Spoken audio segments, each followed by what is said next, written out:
Assalamualaikum warahmatullahi wabarakatuh. Sobat keren semua pasti pernah mendengar nih dari mana-mana bahwa tujuan daripada hidup kita, tujuan dari kita sebagai makhluk daripada Allah Ta'ala ialah untuk menyembah dan beribadah kepada Tuhan. Allah Ta'ala menetapkan tujuan hidup kita di dalam surah Az-Zariyat ayat 56. Wa ma khalaqtul jinna wal insa illa liya'budun. Tidak aku ciptakan jin dan manusia melainkan untuk beribadah kepadaku. Jadi kita tahu dari ayat ini persis tahu bahwa tujuan daripada kita hidup di dunia adalah untuk menyembah Allah Ta'ala, untuk beribadah kepada Allah Ta'ala. Tapi ada satu hal yang jarang orang ketahui daripada ayat ini.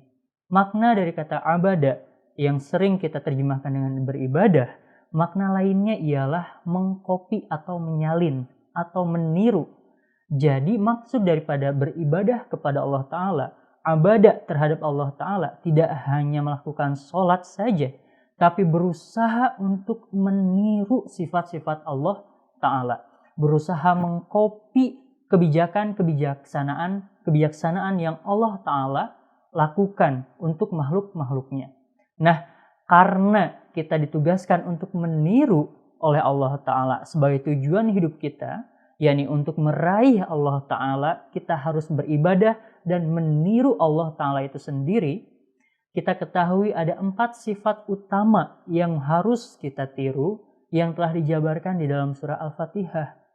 Yang pertama Rabbul Alamin, yang kedua Ar-Rahman, ketiga Ar-Rahim, dan yang keempat Maliki Yaumiddin.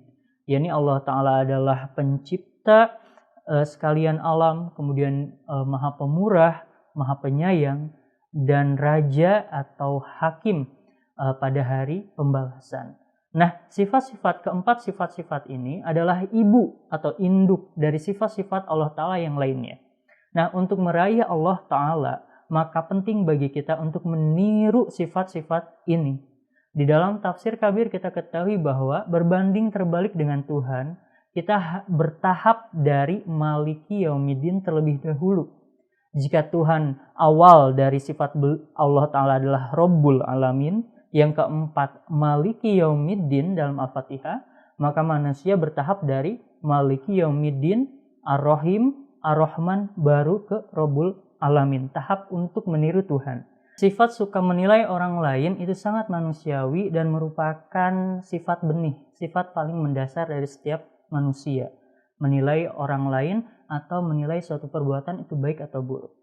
Nah, untuk meraih Allah Ta'ala dari sifat kita yang seperti itu harus kita tingkatkan menjadi seseorang yang Ar-Rahim. Ar-Rahim itu adalah orang yang menyayangi orang-orang khusus saja. Allah Ta'ala, sifat Ar-Rahim Allah Ta'ala ini, Allah Ta'ala hanya lebih menyayangi orang-orang tertentu saja yang taat kepadanya, dawam dalam beribadah kepadanya. Nah, Ar-Rahim bagi seorang manusia pun seperti itu. Manusia ini cenderung untuk menyayangi, mengasihi mereka yang bermanfaat bagi dirinya. Mereka yang memiliki hubungan darah dengan dirinya. Benar tidak? Coba sobat keren pikirkan. Biasanya kita lebih menyayangi mereka yang memang ada hubungan darah, ayah, ibu, adik, saudara, dan lain sebagainya, atau orang-orang yang mendatangkan manfaat kepada kita. Kita secara naluriah, secara alami lebih menyayangi mereka. Nah, dalam rangka untuk memperoleh Allah Ta'ala, kita harus meningkatkan sifat kita dari Ar-Rahim menjadi Ar-Rahman. yakni tidak pandang bulu dalam menyayangi orang. Entah dia memiliki hubungan darah dengan kita atau tidak. Entah dia bermanfaat bagi kita atau tidak. Nah, tidak melihat hal itu, kita menyayangi mereka. Allah Ta'ala dalam rangka Ar-Rahman menyayangi setiap orang tanpa pandang bulu. Entah mereka Islam atau tidak.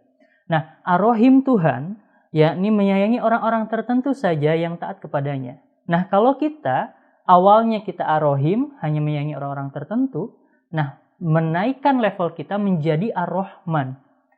Ar-Rahman ada di atas Ar-Rahim bagi level seorang insan dalam rangka meniru Allah Ta'ala, yakni menyayangi semua orang tanpa pandang bulu, entah mereka bermanfaat bagi kita atau tidak.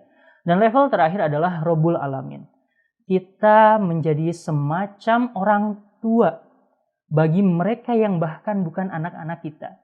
Sebagaimana orang tua sangat memperhatikan hal-hal yang dibutuhkan oleh anaknya, apa-apa yang bermanfaat bagi anaknya diperhatikan oleh orang tuanya. Nah, kita bertindak serupa kepada orang lain yang bahkan bukan anak kita.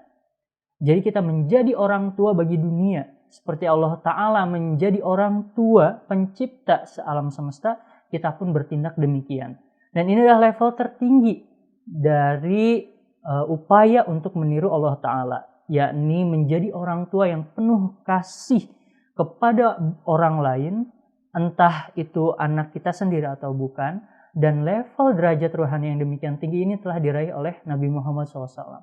Bagaimana Nabi Muhammad SAW sangat luar biasa memperlakukan orang lain ibarat beliau adalah orang tua, dan orang lain tersebut adalah anak-anak beliau yang patut beliau perhatikan baik jasmani maupun rohaninya.